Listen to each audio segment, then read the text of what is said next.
Rajkot TRP game zone અગ્નિકાંડ બાદ જે સરકાર સૂતી હતી તે સરકાર હવે જાગી છે અને તેને તમામ જિલ્લાના કલેક્ટરોને આદેશ કર્યો છે અને આદેશ કરીને ચેકિંગ કરવા માટે કહેવામાં આવ્યું છે। ત્યારે સરકાર દ્વારા શું આદેશ કરવામાં આવ્યો છે અને શું ચેકિંગ કરવાનું કહેવામાં આવ્યું છે, જોઈએ આ અહેવાલમાં। નમસ્કાર, હું મયુર મેવાડા, આપ જોઈ રહ્યા છો નિર્ભય ન્યૂઝ।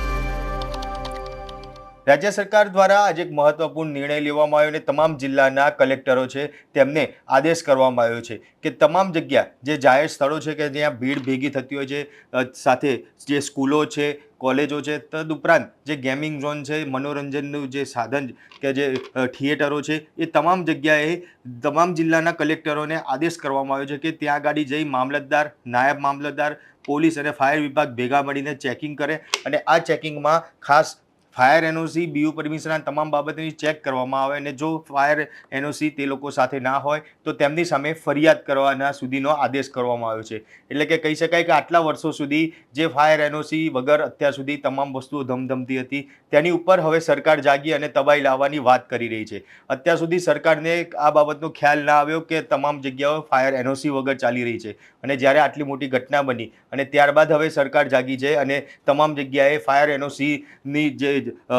હોવી ફરજિયાત કરવામાં આવી અને ત્યારબાદ જો ના હોય તો તે લોકો સામે ફરિયાદ દાખલ કરવાની બી આદેશ છે તે કરી દેવામાં આવ્યો છે। એટલે કે જો હવે આ બધી જગ્યાઓ ઉપર જો ફાયર એનઓસી નહીં હોય ચેકિંગ દરમિયાન તો તમામ જે સંચાલકો છે તે લોકોની સામે ફરિયાદ દાખલ કરવામાં આવશે। એટલે અત્યાર સુધી સરકારે જ આ બધાને છાવર્યા અને હવે સરકાર જ આ લોકો ઉપર તબાહી લાવવાની વાત કરી રહી છે। એટલે ક્યાંક લોકોમાં બી હવે આ બાબતને લઈને અસમંજસ છે તે ચાલી રહ્યું છે, પરંતુ મહત્વપૂર્ણ વાત એ છે કે જ્યારે ઘોડા છૂટી ગયા ત્યારબાદ હવે સરકાર તબેલાને તાળા મારવા નીકળેલી છે તે રીતની પરિસ્થિતિ છે તે અત્યારે જોવા મળી રહી છે। કારણ કે આટલા વર્ષો સુધી જે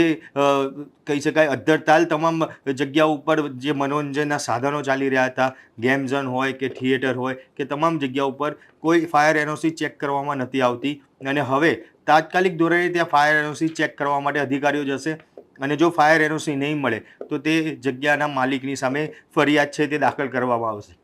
પોલીસ પ્રશાસન બી તેની સાથે રહેશે, પોલીસ દ્વારા બી આ ચેકિંગ છે તે કરવામાં આવશે અને કહી શકાય કે ધાર્મિક સ્થળો છે તે ધાર્મિક સ્થળો ઉપર બી આ રીતે ચેકિંગ કરવામાં આવશે અને તે ધાર્મિક સ્થળો ઉપર કે જ્યાં મંદિર બાંધવામાં આવ્યું હશે કે એ તમામ જગ્યાઓ ઉપર કે જો ફાયર એનઓસી નહીં હોય તો ત્યાં બી ત્યાંના ટ્રસ્ટીઓ સામે ફરિયાદ દાખલ કરવાની વાત છે તે કરવામાં આવી છે। એટલે કે કહેવાય કે હવે જે સરકાર અત્યાર સુધી સૂતી હતી તે સરકાર હવે જાગી છે અને આજની આ બેઠકમાં મહત્વપૂર્ણ નિર્ણય છે તે લેવામાં આવ્યો છે અને આ તમામ જગ્યાઓ ઉપર કે જ્યાં લોકોની ભીડભાડ ભેગી થતી હશે ત્યાં આગળ જો તેમને એનઓસી વગરની જે તમામ જગ્યાઓ હશે તે તમામ જગ્યાઓ બંધ કરવામાં આવશે અને આ તમામ જગ્યાઓના જે સંચાલક હશે કે ટ્રસ્ટી હશે એ તમામ લોકો સામે ફરિયાદ દાખલ કરવામાં આવશે। આપ શું કહી રહ્યા છો તે કોમેન્ટ બોક્સમાં જરૂરથી જણાવજો અને અમારી નિર્ભય ન્યૂઝ ચેનલને લાઇક, શેર અને સબસ્ક્રાઈબ કરવાનું ભૂલશો નહીં। આભાર।